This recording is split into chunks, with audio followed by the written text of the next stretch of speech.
Hello, good evening everyone! Welcome back to our channel! Uy, matching tayo! Ay, oo nga. Matching kami. So, for today's video, wala naman tayong ganap. Gabi na dito. It's already 9:45. Oo, tapos 9:48. rinsikat ng kanyang ilong kasi masama ang pakiramdam niya. So, COVID test kami twice. Negative naman. So, dahil nga flu season ngayon, Marami talaga may sakit ngayon, lalo na sa mga schools, ganyan. Pati nga sa work, maraming may sakit ngayon. yeah, so negative naman kaming dalawa actually, negative. At saka ano lang yun sa kanya, yung parang, this is just preventative measures, ganyan. Oo, Hindi naman siya may sakit na or something. Oo, parang yung ubo at sipon na hindi pa lumalabas. Pero, Habang hindi pa siya lumalabas, i-contain na siya natin. oo, ganun na level na yung ano natin ngayon. Yung pakiramdam natin ngayon. So, Pero, okay pa naman, di ba? Like, working pa naman. what do you mean? Like, working ka pa rin.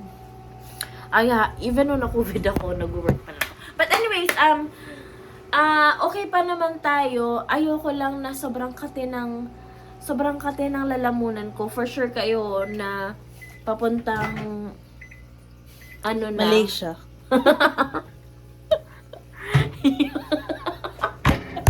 Yung uubuhin na talaga kayo. Yung uubuhin na talaga kayo, 'di ba? Ang kati-kati sa lalamunan tapos parang ang ano dito sa ilong, sa sinuses nyo. So, yung gagawin namin ngayon, magre-rinse kami ng ilong ko. Ito, may solution siya. Or, basta ganito, tapos ilalagay mo lang siya sa loob. I microwaved it for like 15 seconds just so the water is warm. And you use distilled water when you're rinsing your nose because you don't want any bacteria from the faucet. But anyways, hindi naman talaga ito yung point ng aming pag-vlog ngayon. Parang dudugtungan lang namin yung vlog namin nung Monday. Na kung bakit kami nandito. So, ngayon naman, anong nagugustuhan namin sa Vancouver? Oh, mag-rinse ka Kinda naman. like, bakit? Kinda like. Bakit nag-move sa Vancouver? So, habang nag-rinse sikat ng kanyang ilong, I'll tell you what I love about Vancouver. So, nakikita niyo naman sa mga vlogs namin siguro na ang ganda-ganda talaga ng weather dito, lalo na pag summer. Pati naman pag winter, marami pa rin kaming sunny days and maulan nga lang yun. Pero sa mga hindi mahilig sa snow dyan, nagkadiri sikat. Bakit? Sa mga hindi mahilig sa snow dyan, dito wala masyadong snow. True. Pero puro siya ulan. Which, if you live in the Philippines or if you live in a very rainy country already, you're used to it. But, anyways, what I also really like about it, which was already mentioned in our previous vlog, was that it's a nice and young city here. There's lots of young people, there's a lot of startups, there's a lot of new ideas and creativity and freedom. Huh? Wala pang half yun, eh. Should I really finish Yes. everything? Yes. Why? Slowly. Anyways, yun nga, booming naman dito lahat. I guess the opposite of that is because it's booming and it's because it's kind of like a really vibrant city, a really young city that attracts a lot of people to start their own businesses or like to be here. Costs go up. I don't know. I'm not an economist. Is that what it is? Economist? What? And like people who plan. Ewan ko. But ang gusto ko din dito sa Vancouver is super diverse na mga tao dito. There's lots of Asian people. There's lots of, European people. There's lots of all kinds, yeah. There's lots of all kinds of people. Why else would someone move to Vancouver if not attracted to the weather, the scenery, the people, the vibe, diba? Yeah. Yeah, I just really like it here kasi parang you're free to do and be whoever you want to be and do whatever you want, I guess, in a way. Kasi everybody's just kind of doing their own thing. And then when they're done doing their own thing, they move to the suburbs or like to another province and then does everything else the same as everyone else. The only downside pag nasa Vancouver Okay, ka. Yeah.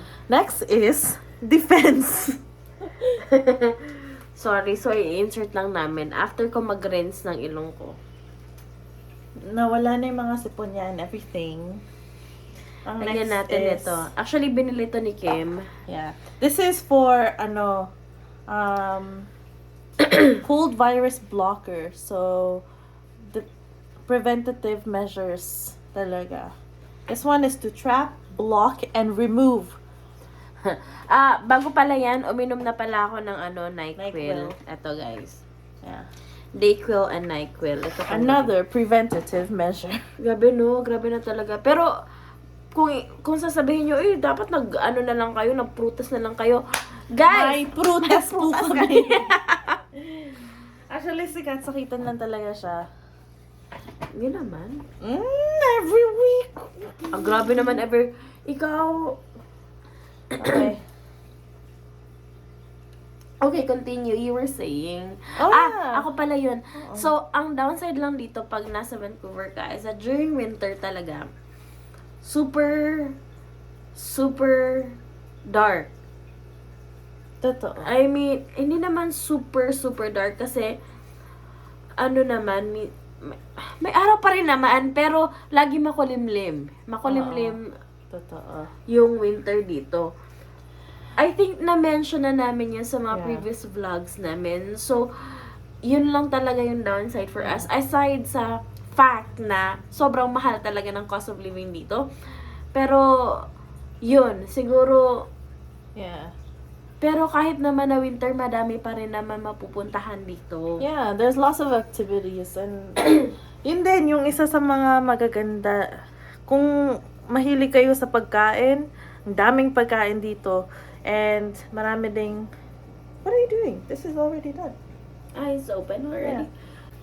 Yeah, if you like food, if you like doing things. She's sneezing kasi naglagay kami nito. Excuse me. Excuse me. Hindi naman ako nag-sneeze kanina.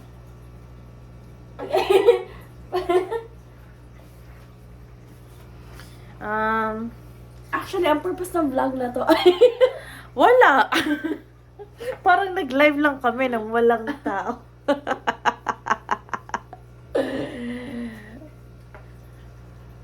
But yeah, if you like food, if you like eating out, daming pagkain dito. May mga Michelin star na restaurant na nga ngayon this year. Tapos, medyo mahal kumain sa labas. Pero feeling ko kahit saan naman. Marami ding job opportunities kung...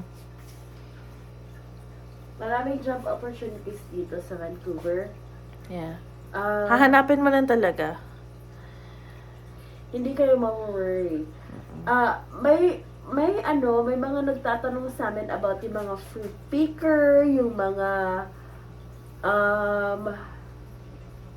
Hotel and stuff. yeah, yung mga hotels and stuff. Marami hotel dito. Ang mga farms marapit na rin dito a little bit.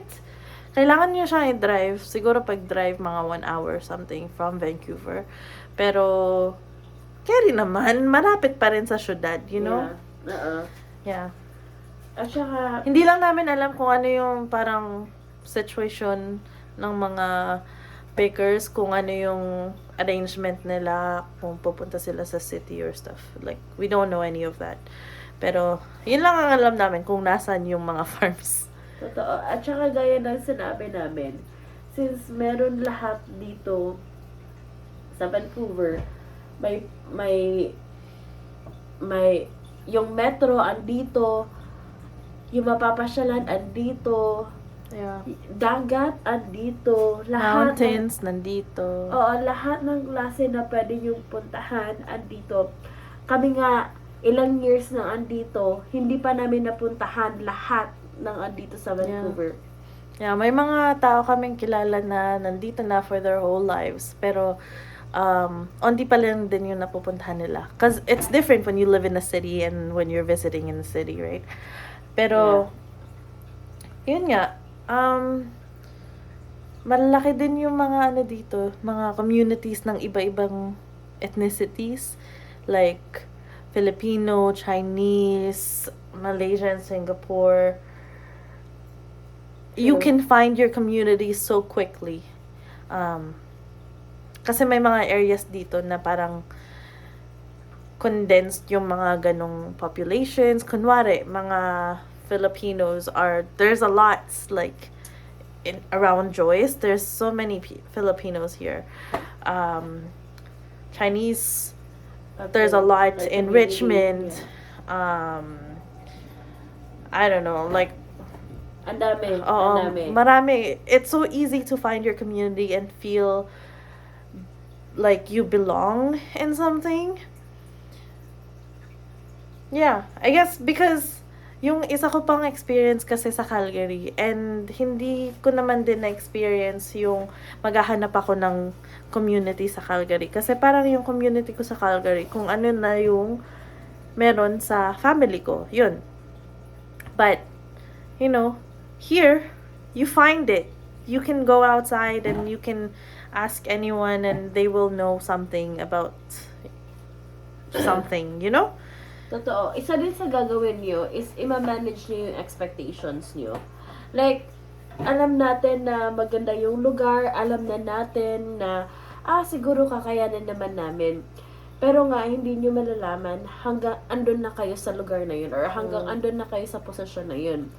Isipin nyo na lang, paano yung magiging challenge nyo lang talaga is paano nyo i-combat yung homesickness, paano nyo, like, yung sa day-to-day nyo na gawain, paano nyo i-manage yun na hindi kayo makaka-feel ng miss or lungkot. Kasi party na yan pag pumupunta kayo ng ibang lugar eh.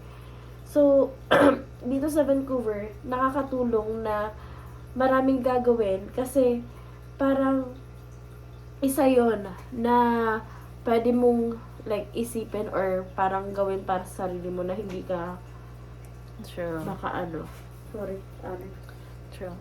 Pero alam niyo, yung number one reason talaga kung bakit yung mga tao gustong mag-move sa Vancouver from other provinces. Dahil ayaw nila ng winter. Pero marami din ako nakakausap na sinasabi na mas maganda yung winter ng ibang province. So, it's really up to you. Don't believe anything that anybody says. Vancouver is nice. I love living in Vancouver. There's so many things to do. There's so many people. There's freedom. There's also, you know, there's mountains. There's sea. There's buildings. Name it. Everything is already here. There's so many things to do and there's so many things to eat. There's always something new going on. Hindi ka limited. Yeah, you're not limited. But the other side of that is that there's a high cost of living in Vancouver. And yung winters sa Vancouver is not snowy, which might be good for other people, might not be good for other people. But it's dark all the time. Yun lang naman. I guess that's it. We didn't really say much, but we just wanted to kind of dugtong kasi parang when we watched it over, ang nasabi lang namin doon is why we're here.